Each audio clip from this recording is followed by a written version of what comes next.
It's 5 p.m. here in Nigeria, Lagos, Nigeria, and the last edition for the week. Stay with us over the next hour as we take you on a journey around the world. I'm Joke Rogers. Here's what's coming up on the world today. Thailand set to welcome 37-year-old Payton Shinawatra as the country's youngest ever prime minister after a successful vote by parliament. Plus, Typhoon Ampil hits eastern Japan, forcing evacuations and causing widespread disruptions. We'll get back to the discussions in a moment, but first, let's head on to Thailand, which is set to welcome a new prime minister, the youngest the country has ever seen. This comes as 37-year-old Payton Shinawatra was nominated by Thailand's parliament to become the country's youngest ever prime minister. She won 319 votes in the House of Representatives after being nominated as the sole candidate by her Pheu party's ruling coalition. Her selection comes just 2 days after former Prime Minister Srettha Thavisin was dismissed by a constitutional court in a surprise decision that plunged the kingdom into further political uncertainty and raised the fresh concerns over the erosion of democratic rights. Mr. Payton faces the difficult task of reviving Thailand's stalled economy and avoiding the military coups and court interventions which have deposed 4 previous administrations led by her party. Staying in Asia, thousands of Indian doctors have called for a nationwide shutdown of hospital services as public fury over the rape and murder of a 31-year-old trainee medic in the eastern city of Kolkata last week continues. According to the Indian Medical Association, a 24-hour shutdown would be implemented on Saturday, affecting most hospital departments except for essential services. Demonstrations continued in the streets to condemn the incident and oppose violence against women in Indian society. Protesters are also demanding justice and better security at medical campuses and hospitals.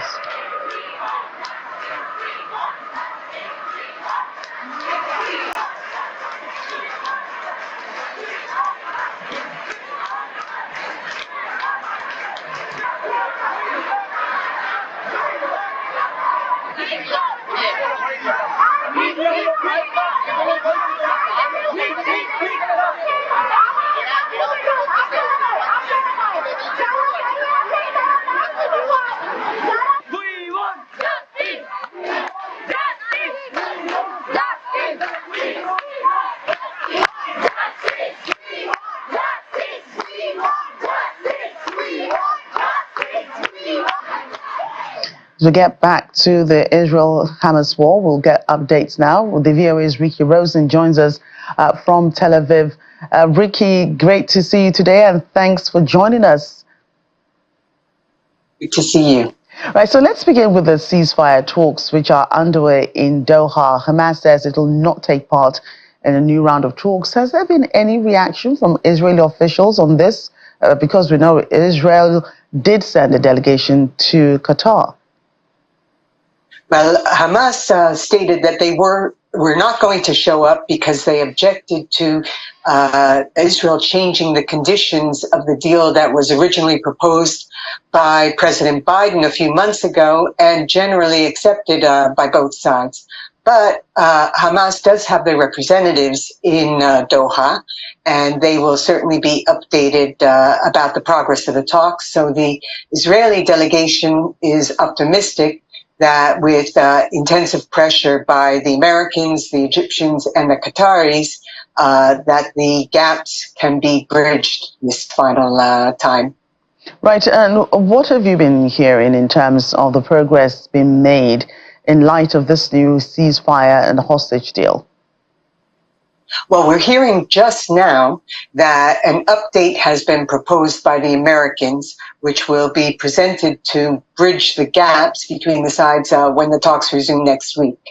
And that U.S. Secretary of State Blinken will be arriving in Israel on Sunday and will certainly be further pressuring Israeli Prime Minister Netanyahu to agree to the new terms. Also, There's been a lot of talk from Israeli military and political officials who are pressuring Netanyahu, and they are saying that a full ceasefire is possible, with the understanding that Israel can always return to fighting in Gaza if the hostage deal doesn't work out, or if there's resumed fighting on the part of Hamas.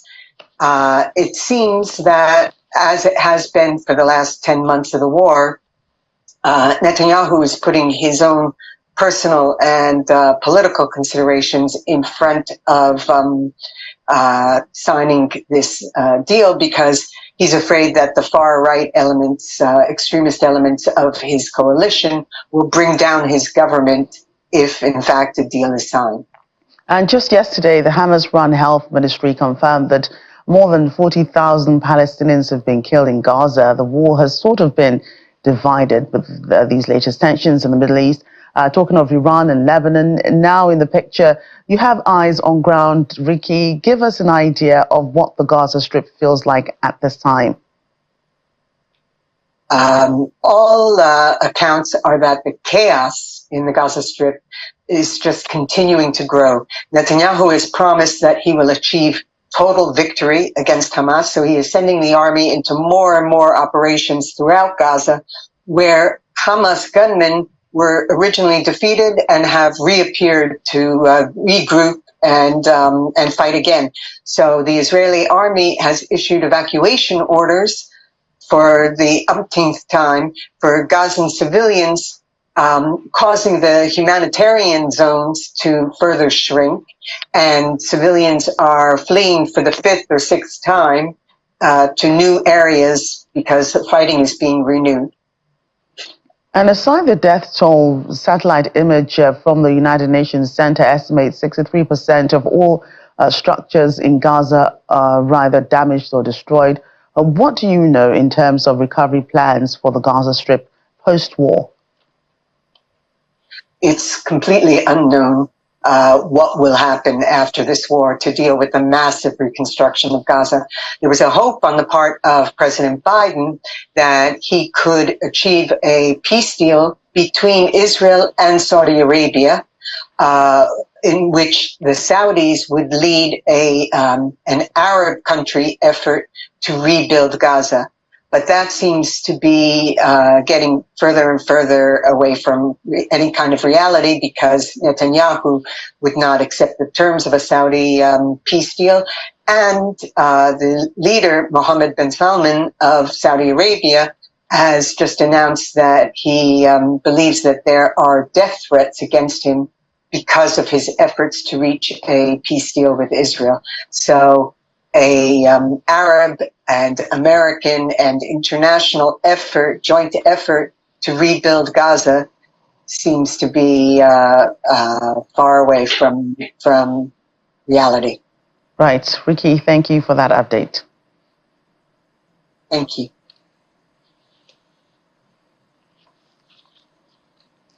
Let's take you through some other stories now.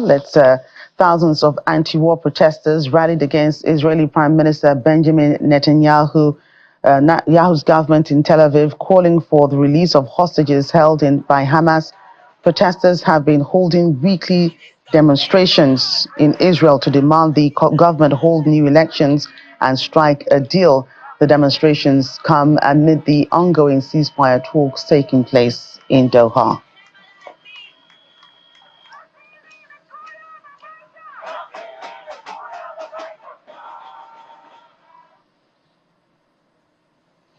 Let's bring in Israeli businessman Rotem Cohen. Thank you for joining us to talk about all these latest developments. First, speak to us about how the war has impacted the businesses and daily activities of many. Good evening. Thank you for inviting me. The business, of course, has been affected. I think people are feeling the tense, but beside that, people living their life normally. We feel that that's not going to stop us from living our daily life.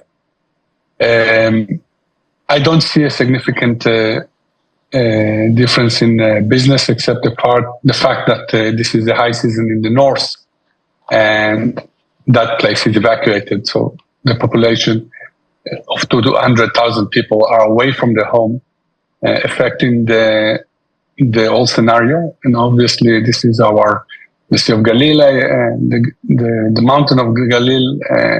This is a tourist attraction. This is the top season. So that's, I think, most been affected by the war. Are Israelis hopeful the ceasefire talks, which Egypt, Qatar, the United States have been mediating, will pull through, even without the participation of Hamas? Well, it's true that Hamas is opt out of the current ceasefire talks mediated by Egypt, Qatar, and the US. There remains of hope for progress. The involvement of these key players indicates significant international support for resolution. The absence of Hamas presents challenges, but negotiation could still lead to a temporary agreements or pave the way for future discussions that might eventually involve all parties. So yes, we still have hope. And Israel still hasn't officially spoken about the assassination of former Hamas leader Ismail Haniyeh in Iran. It did publicly take responsibility for the killing of one of Hezbollah's senior commander. Many wonder why Israel has been silent on this. Is it because Iran is in the mix here? Israel's silence on the assassination of Ismail Haniyeh contrasted with his pardoned acknowledgement of responsibility for the killing of Hezbollah commander. The difference could be attributed to the sensitive nature of the situation, especially given Iran's involvement.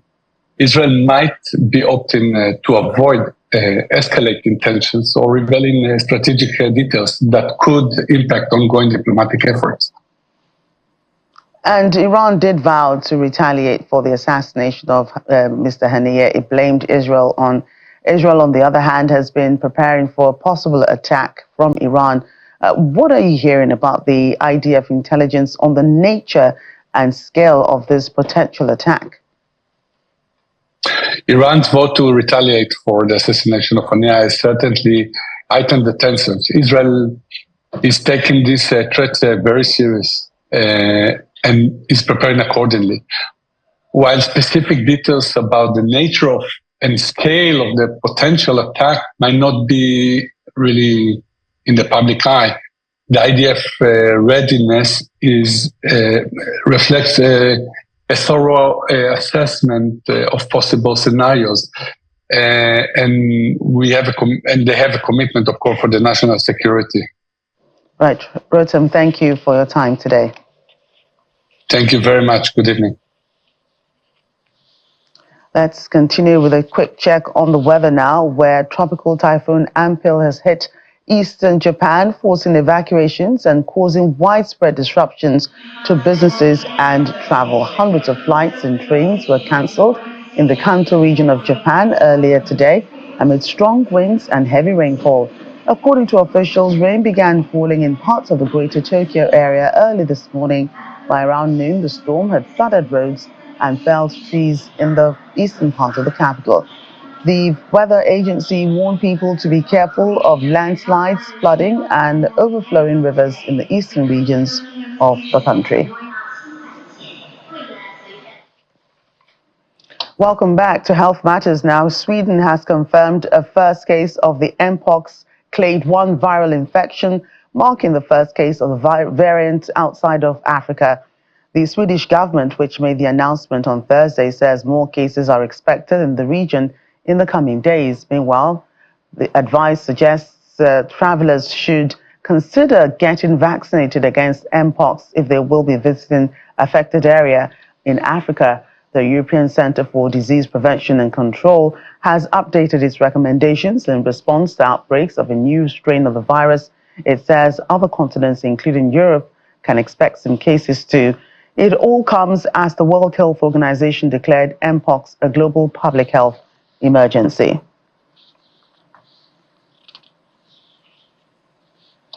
Meanwhile, here in Nigeria, the Center for Disease Control has confirmed a total of 39 mpox cases in the country, and that's across 33 states and the FCT. The Director General of the NCDC, Dr. Jide Idris, made the revelation while providing an update on the outbreak of monkeypox and cholera in Nigeria. Dr. Idris revealed that 6 states, including Bayelsa, Cross River, Lagos, Ondo, and Ebonyi, have the highest rates of infections in the country. He adds that Nigeria is expecting 10,000 doses of vaccine to aid vaccination efforts to curb the spread.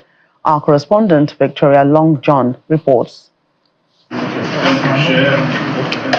Monkeypox, a rare zoonotic infectious disease ravaging several African countries, particularly in Central and West Africa, with the recent outbreak claiming at least 450 lives in the Democratic Republic of Congo, has now been declared a public health emergency of international concern. We know that our borders are porous.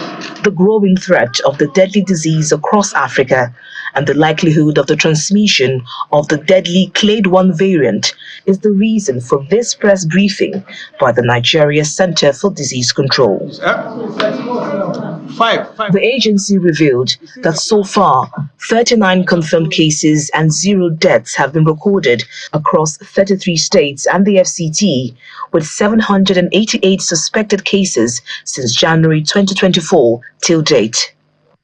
A breakdown of the cases revealed that from week 1 to week 32 of 2024, Bayelsa has 5 cases, Enugu 4, Cross River 4, Benue State 3 cases, Akwa Ibom 3, the Federal Capital Territory 2 cases, Delta State 2, Anambra State 2 cases, Rivers 2 cases, amongst others.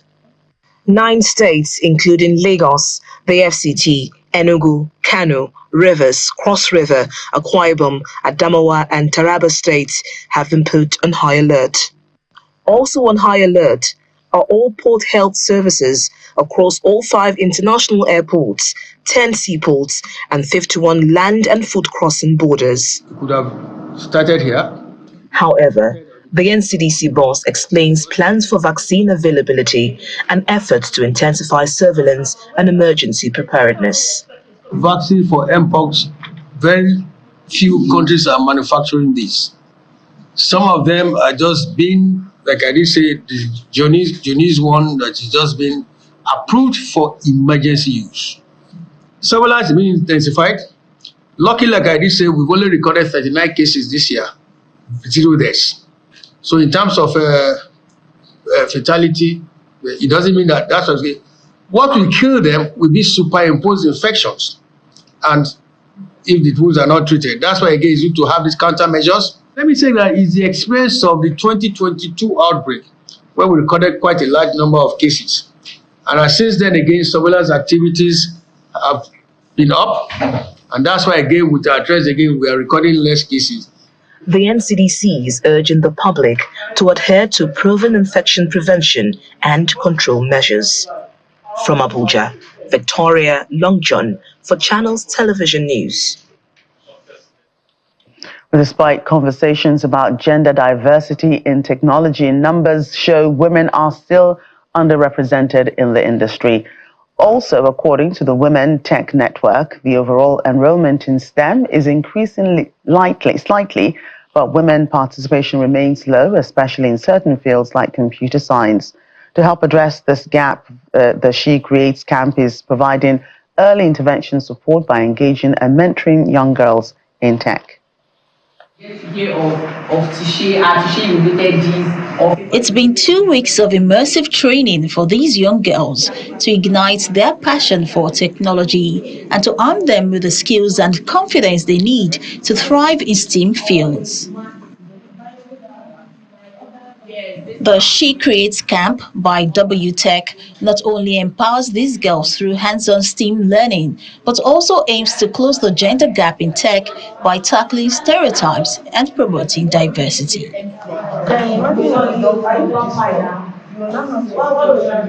Before engaging with these young innovators, the program first broadens their horizons, introducing them to what's possible in the exciting world of STEAM. That's science, technology, engineering, art, and mathematics all rolled into one. When we started the camp, it was purely to introduce girls to using technology, basically computers. But over the years, we've evolved to showing girls how to innovate and create technology so that they're inspired to want to pursue careers in STEM. So as a result, the curriculum of the camp has evolved to more of problem solving, creating solutions, working in teams, public presentation, public speaking, because those are also the skills that are required to really succeed in today's world. Working with the theme Eco-Sustainability with Tech, AI and IoT, the curriculum is designed to equip the girls to use artificial intelligence, the Internet of Things and software development to address the issue of environmental sustainability.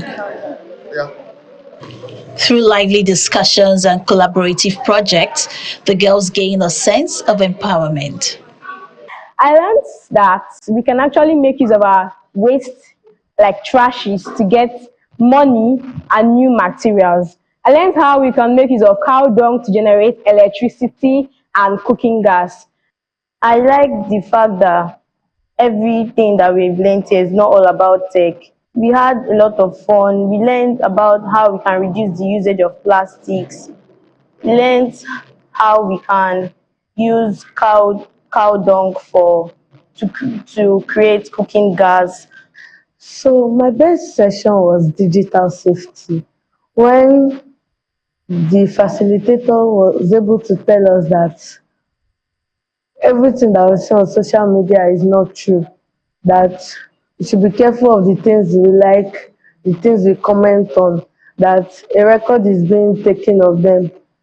But it's more than just technical skills. The girls get a chance to participate in hands-on learning exercises, receive mentorship, and engage in activities designed to build critical thinking and teamwork.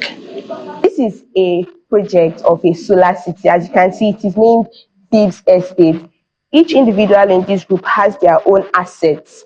And we're also promoting eco-sustainability by having bins in our estate and involving trees. So the main deal of this project is our solar generator that makes this whole thing a solar city. We believe that solar energy can power our cities because it is clean and affordable energy. It is a miniature solar city called Tech City. And this is our solar generator, which is going to put power into the city. As the world advances, we believe that people will embrace solar energy because it is clean and affordable. There is a greater importance and awareness of environmental pollution and degradation and what we can do. So there's greater focus on what we can do as humans to limit this process and also to harness our renewable energy. So in particular, we wanted to do that. We wanted to show the girls who are attending the camp this year how they could use the things that they have around them. So whether that's biogas, solar, because we have so much sun, and they're able to translate it and create things and power things with it. But then also combining it with technology, particularly with artificial intelligence and also the Internet of Things, because those are really the emerging technologies. With their passion for technology ignited and their confidence boosted, the girls have more than just knowledge. They are now better equipped to pursue their dreams and become part of the next generation of leaders in STEAM.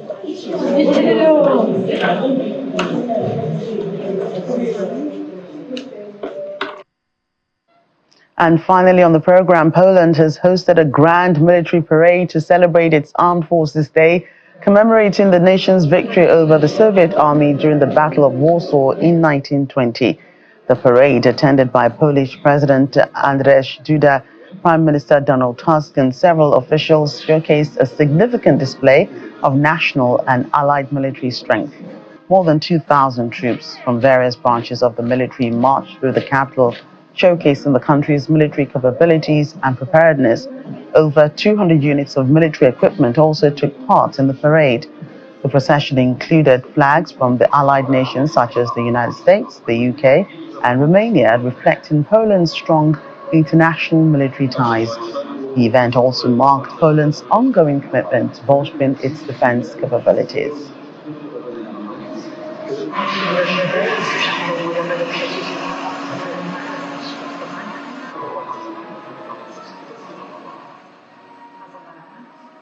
That's the world today. Thank you for watching. I'm Joke Rogers.